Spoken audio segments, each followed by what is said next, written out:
I'm Jake. I'm part of core team here. I'm with Madelyn. We used to hmm lead a pod together. Madelyn, why don't you go ahead and tell us something interesting about yourself? Okay, so I'm Madeline. The pod that we used to lead together is Potty Mouth. Um, I just graduated from physical therapy school about a month ago, and I'm starting work this month. So that's been pretty fun. I'm the oldest of three girls. I've been born just in Cincinnati my whole life. Um, and I love Cycle Bar. I feel like I advertise that to everybody constantly, so might as well throw it out here too. Cool, cool, cool. So, hmm kind of what we're talking about this week is about faith and just kind of your identity in faith and what that looks like. So, Madelyn, do you want to give us kind of your story and your background in that? hmm Yeah, so growing up, like I said, I was the oldest of three girls, and my middle sister has special needs. So growing up, I just was always a caretaker, and I found a lot of my identity in that. I just, she's 4 years younger than me, so she's just always been like a child to me, and I've been rooted in kind of being her protector and watching out for her and that kind of stuff. And then also, I feel like I've always striven academically. I think some of that came from insecurity of just like feeling like I didn't ever um, look as like attractive as my family and that kind of stuff. So I wanted to find my identity in something, and I really pushed for academics. And I had a passion for therapy, like I said before, and so that's kind of pushed me along my path so far.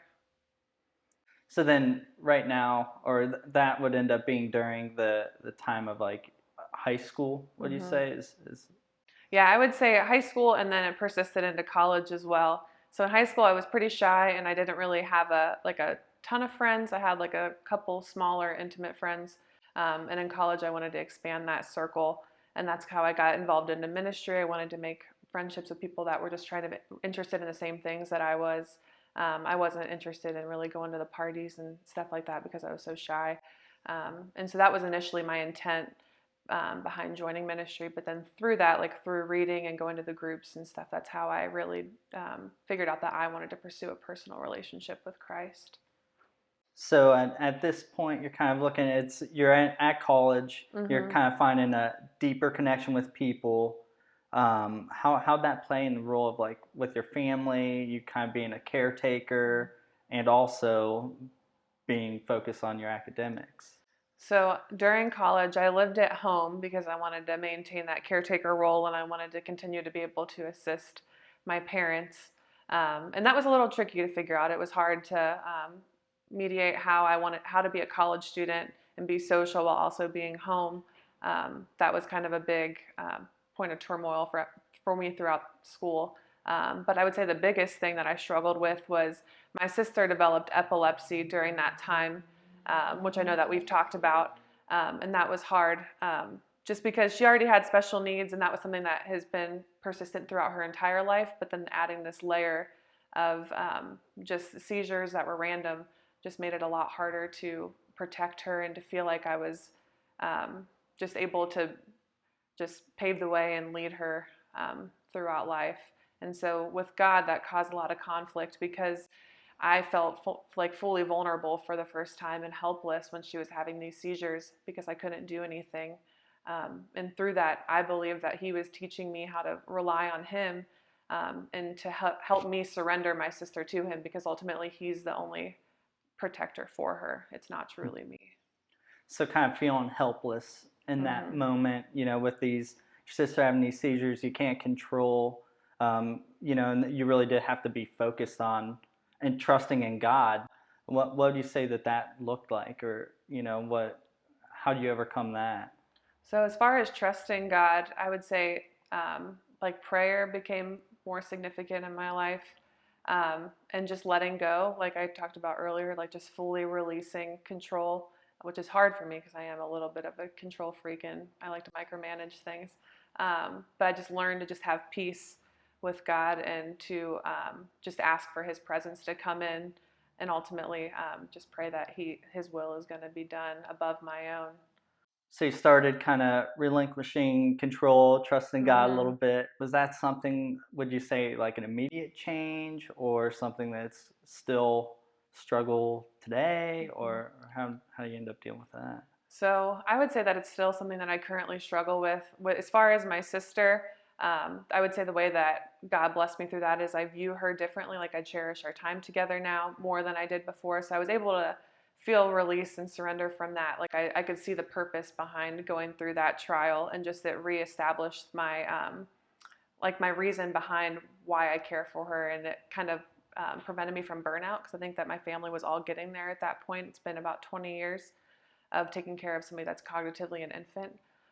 So I would say I felt it there, but then academically, I still really struggled throughout college to fully release that to God. And I feel like that hit a climax for me in physical therapy school when I got to that point, because at that time it was the first time I encountered failure academically. Before that, I never have. But at that time, I was failing a class, and if you failed a class, you had to repeat an entire year of school.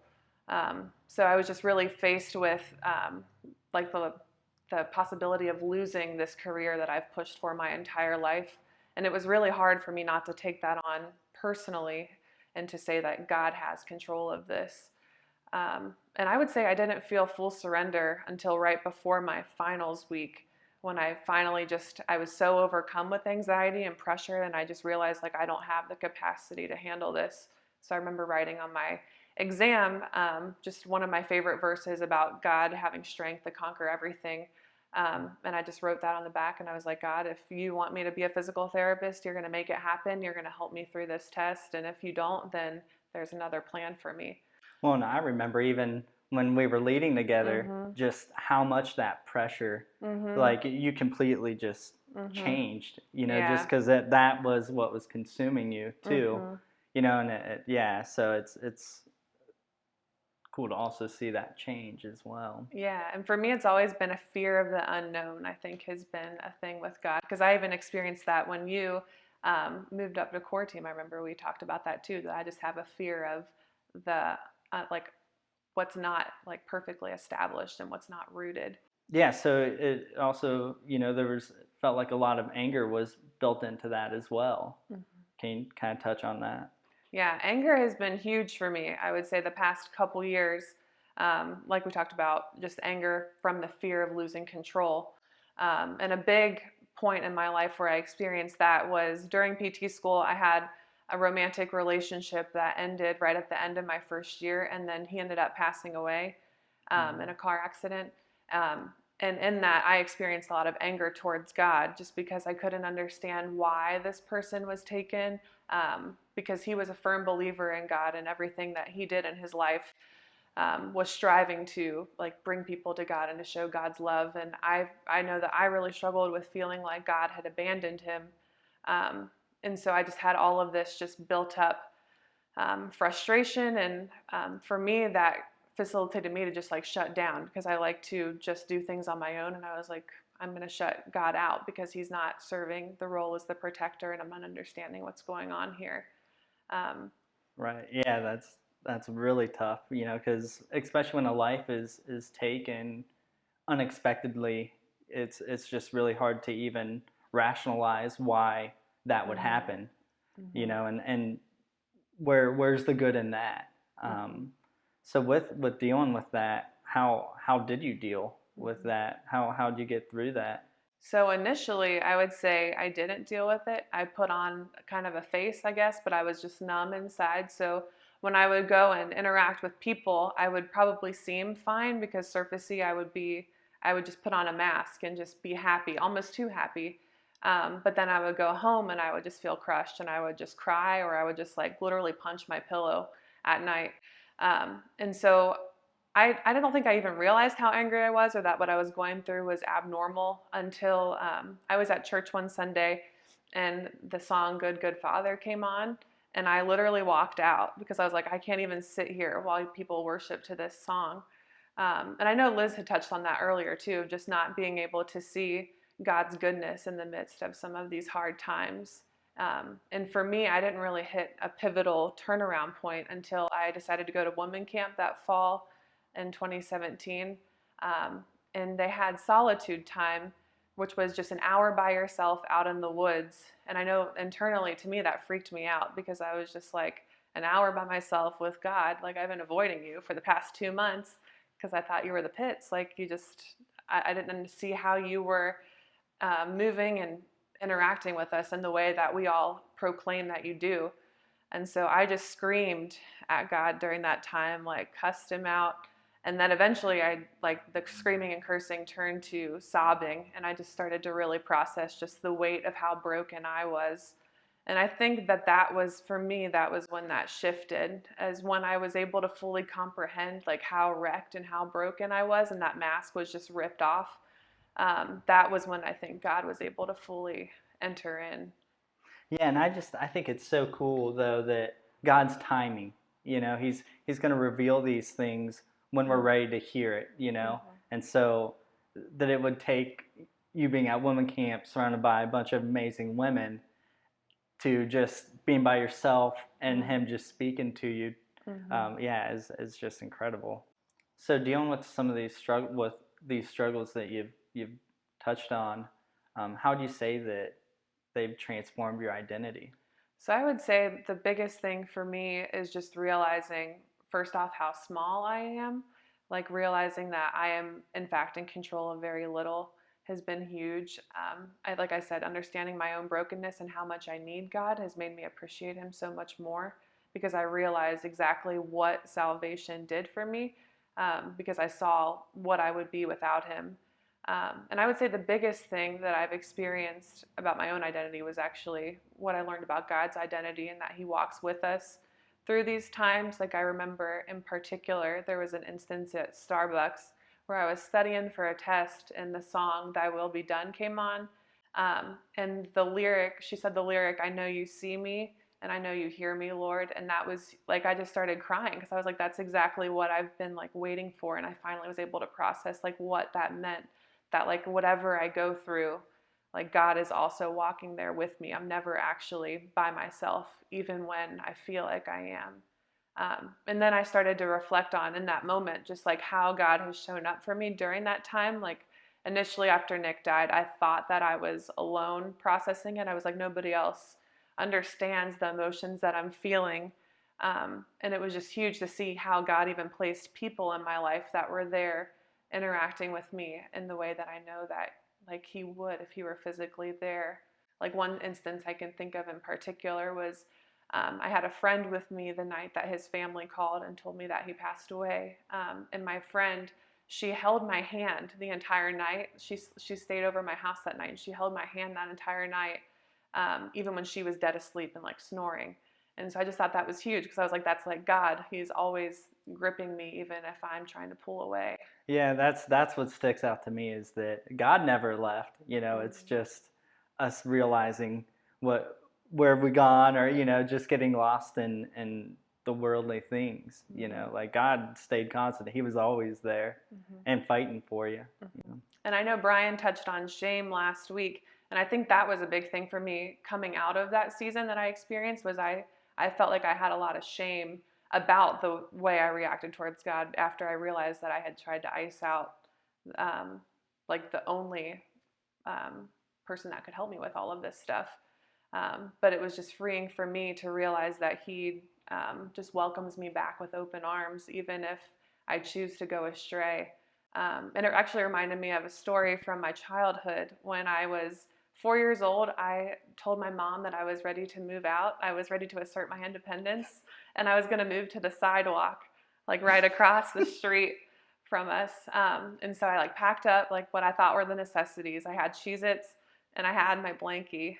Of And course, so I was like, necessities. Yeah. yeah, like you need food and you need a blanket. So I packed all that up. I was like, Mom, I'll see you later. I'm going to be across the street. I'm moving out. And I sat there for what felt to me, it felt like multiple hours. But my mom said it was like 20 minutes. I ate all of the Cheez-Its. Then I was sitting there with my blanket, and I realized that it was starting to rain. And so then I like kind of sulked and like hung my head down and walked in, and I was like, Mom, like I have to move home. Like, I didn't bring an umbrella. And she just welcomed me back with open arms. And she was like, I've been watching you through the window the entire time. So it's like, even though in that moment I thought I was by myself, my mom was actually watching me through the window the entire time. And then even though I chose to kind of be a bad child and decide to move out at 4 years old, she still welcomed me back without consequence and without punishment.